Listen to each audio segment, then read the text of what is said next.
नमस्कार दोस्तों, स्वागत है आपके अपने चैनल शुभम सिंह डांगे पर।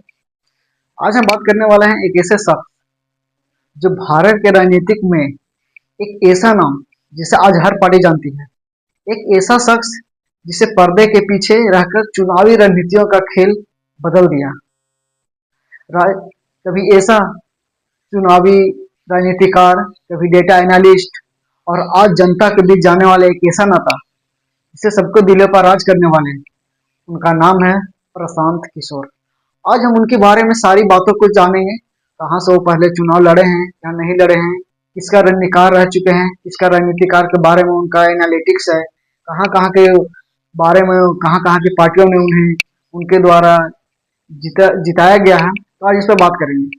तो प्रशांत किशोर का जन्म 1977 में बिहार के बक्सर जिले में हुआ। उनका पिता डॉक्टर श्री कृष्ण किशोर एक सरकारी चिकित्सक थे। साधारण परिवार से आने वाले प्रशांत ने अपनी स्कूल पढ़ाई बिहार में ही रहकर पूरी की। आगे की पढ़ाई उन्होंने विज्ञान और गणित विषय में की और पब्लिक हेल्थ सेक्टर में अपना रुचि दिखाया। यही कारण रहा कि संयुक्त राष्ट्र यानी United nation public health expert के तौर पर काम करने का उन्हें मौका मिला।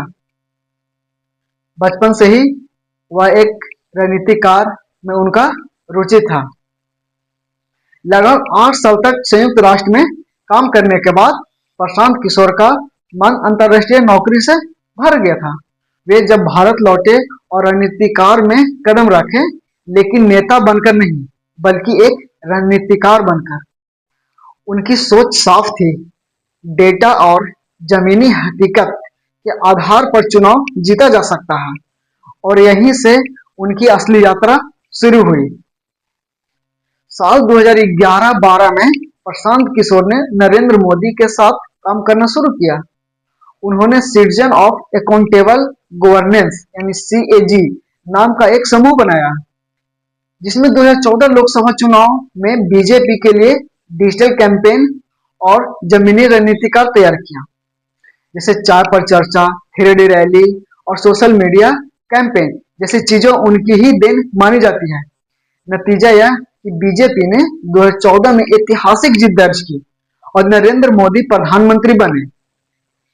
यही वह पता था जिसके प्रशांत किशोर को भारत का सबसे बड़ा चुनावी रणनीतिकार बना दिया गया।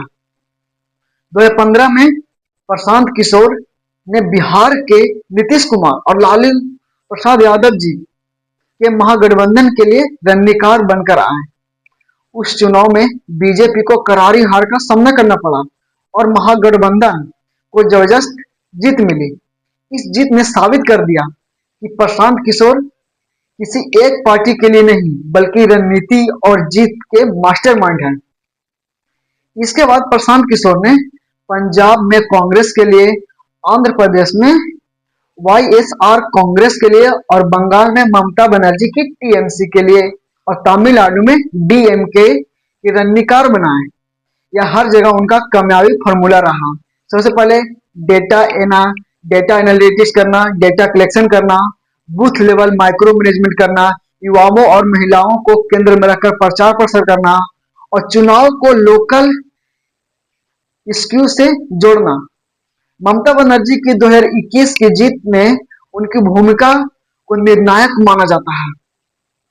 ऐसा 2018 में नीतीश कुमार ने प्रशांत किशोर को जनता दल यूनाइटेड में शामिल कर लिया और उन्हें उपाध्यक्ष बना दिया, लेकिन उनका यह रणनीतिकार का सफर ज्यादा लंबा नहीं था।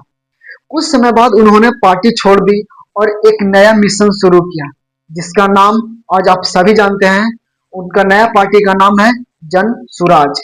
उनका एक ही मकसद था, जनता के बीच जाकर बिहार की जमीनी समस्याओं को समझाना और एक वैकल्पिक रणनीतिकार आंदोलन खड़ा करना।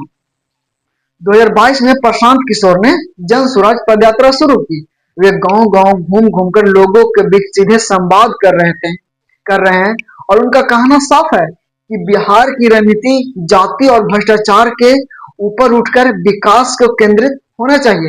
हालांकि एक्सपर्ट का कहना है कि रणनीतिकार से नेता बनने की सफर इतनी आसान नहीं है, लेकिन प्रशांत किशोर लगातार इस पे कोशिश में जुटे हुए हैं। प्रशांत किशोर मीडिया से दूरी बनाए रखते हैं और वे सोशल मीडिया पर बहुत कम एक्टिव दिखते हैं, लेकिन बैकग्राउंड में उनकी रणनीतिकार ये नेता उनकी बड़ी जीत दिलाती हैं। आज उन्हें इलेक्शन मैनेजमेंट का चाणक्य कहा जाता है, लेकिन उनका अगला चरण खुद जनता के लिए बनना। अब तो दोस्तों, ये प्रशांत किशोर की अभी तक जो उनका स्ट्रगल रहा, मैं ये आपको सामने बताया। अब पता नहीं आप लोग का सपोर्ट कहाँ तक उन्हें साथ देता है कि उनको उनकी पार्टी अगली मुख्यमंत्री बन पाती है या नहीं बन पाती है, ये तो जनता, बिहार की जनता डिसाइड करेगी। तो एक डॉक्टर का बेटा जिससे संयुक्त राष्ट्र से सफर शुरू किया और भारत का सबसे बड़ा चुनावी रणनीतिकार बना। अब देखना यह है कि रणनीतिकार के मास्टर खुद रणनीतिकार में कितना सफल हो पाते हैं। तो आप सभी बिहार वासियों से एक आग्रह है कि एक बार वोट देने जाने से पहले उनके स्ट्रगल को जरूर देखें, जरूर समझें और एक अपने परिवार का चेहरा जरूर देखकर वोट डालें कि हमारा बेटा, बहू, माते, बहने वो एक रोजगार में है या नहीं है, उनको क्या जरूरत है, जरूरत की चीजें सारी उपलब्ध है या नहीं है, या पलायन के लिए, रोजगार के लिए, शिक्षा के लिए कहीं बिहार से बाहर नहीं जाना पड़ रहा। ये सब चीजों को एक बार आप देखकर अपने बूथ पर जाने से पहले ये सब चीजों को देख ले अच्छी से, उसके बाद आप जाकर किसी भी पार्टी को जो आपको मन लगे, जिसका अच्छा लगे, उस पार्टी को वोट दें। तो मुझे ये इनका पार्टी तो बहुत अच्छा लगा। आपको कैसा लगा